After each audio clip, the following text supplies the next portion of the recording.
4 out of 10. Mo kining gihatag nga grado sa usa ka political analyst dinhi sa Sugbo sa giluwatan nga ikalimang State of the Nation address kun SONA ni President Ferdinand Marcos Jr. Asoy ni Grace Magalzo Buwalat sa University of San Carlos Political Science Department nga gilati ni Marcos ang mga isyong dugay ng gipangayuan og tubag sa publiko atol sa SONA. Apan matud ni Magalzo Buwalat nga naghuwat gihapon ang mga Pilipino og konkretong resulta kalabot niini. Taliwa ni ini, giila hinuon sa maong political analyst ang maayong mga punto nga gitutukan ni Marcos o gituki atol sa SONA sama sa tax reform, power ug energy plans, economic sustainability ug ang pagpaningkamot batok sa korupsyon ilabi na sa mga flood control projects. Apan matud niya, dili kaigo ang mga saad kun walay makitang tinuod nga resulta labi na sa pagpaubos sa presyo sa palaliton ug pagsulbad sa problema sa kuryente.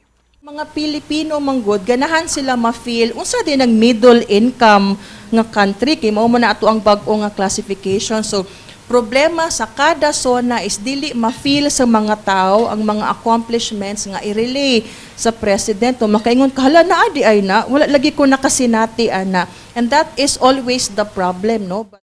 Dugang pa ni Magalzo Buwalat nga usa sa mabantayan sa SONA mao ang pagpakita sa pangu sa iyang paningkamot nga mabalik ang pagsalig sa katawhan sa iyang administrasyon human sa pagkunhod sa public confidence sa milabang mga surveys. Tataw kini sa pagbukas niya sa iyang pakigpong pinaagi sa paghisgot sa anomalya sa flood control projects. Si Marcos mihisgot dayod sa tinguha sa pagpasaka og kaso sa gobyerno batok siyang igagaw nga si former House Speaker Martin Romualdez tungod sa giingong irregularidad sa mga proyekto. Hindi ako pangulo ng aking pamilya. Hindi ako pangulo ng aking kaibigan.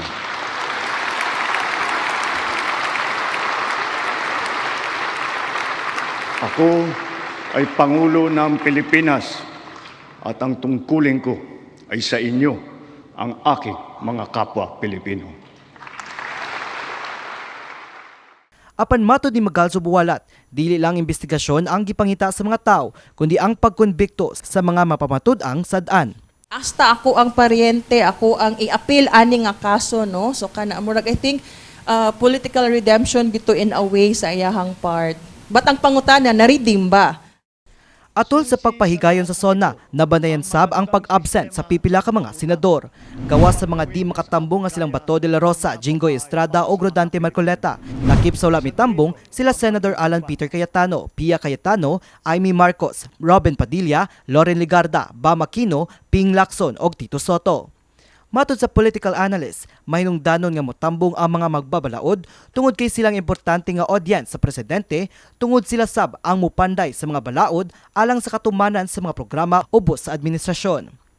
Gipunto sab niya ang SONA mao'y opisyal nga pagbukas sa regular session sa Kongreso.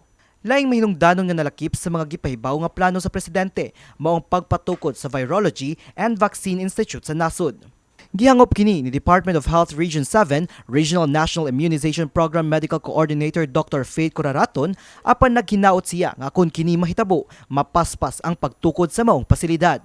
Dako kini og tabang ilabi na sa pagkunhod sa vaccination rate dinhi sa Pilipinas. We really need, the country needs, because we are buying vaccines out of the country. So the procurement stuff is really that tedious. So Samtang, gidasunan sa Department of Social Welfare and Development kun DSWD-7 ang mga gihisgutan nga pagpalig-on sa mga social protection programs sa administrasyon. Sumalak ang DSWD-7 Regional Director Shalane Lucero, usa sa mga padayong gi-roll out mao ang uplift program. Gibinabana nga 300,000 ka household sa Central Visayas ang makabenepisyo sa gigahinan og 55 bilyon nga programa. Ang mga kwalipikadong benepisyaryo makadawat og usa ka higayong 2,000 nga tabang o binuwan nga 2,000 pesos gikan Hulyo hangtod Disyembre depende sa ilang kategorya.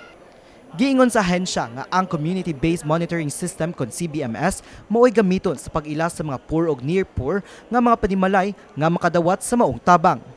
So dinhi sa Region 7 ongoing, no, in fact the whole country ongoing ang atong distribution sa uplift starting last July 20 as the kick-off nationwide, unya mo run ni until about second week of August. Sa laing higayon, gikabalakan sab sa DSWD-7 ang nagkadaghan nga mga children in conflict with the law kon CICL sa rehiyon. Laing issue nga nahisgutan sab sa presidente atol sa SONA. Base sa datos sa tuig 2025, miabot sa 1,385 ang natala nga mga kaso nga naglambigit og CICL sa rehiyon. Tungod niini, giawhag sa DSW7 ang mga ginikanan, content creators ug mga media practitioners nga magtinabangay sa pagpanalipod sa mga bata batok sa makadaot nga epekto sa dili responsableng social media content. Samtang gipadayag sa DSW7 nga 100% nga andam ang ilang buhatan sa paghatag og tabang sa higayon sa mga kalit nga kalamidad nga posibleng moigo. Pinaagi sa ilang Visayas Disaster Resource Centers na himutang sa Cebu ug Bohol. Kini si Mark Irmas, alang sa My TV Cebu.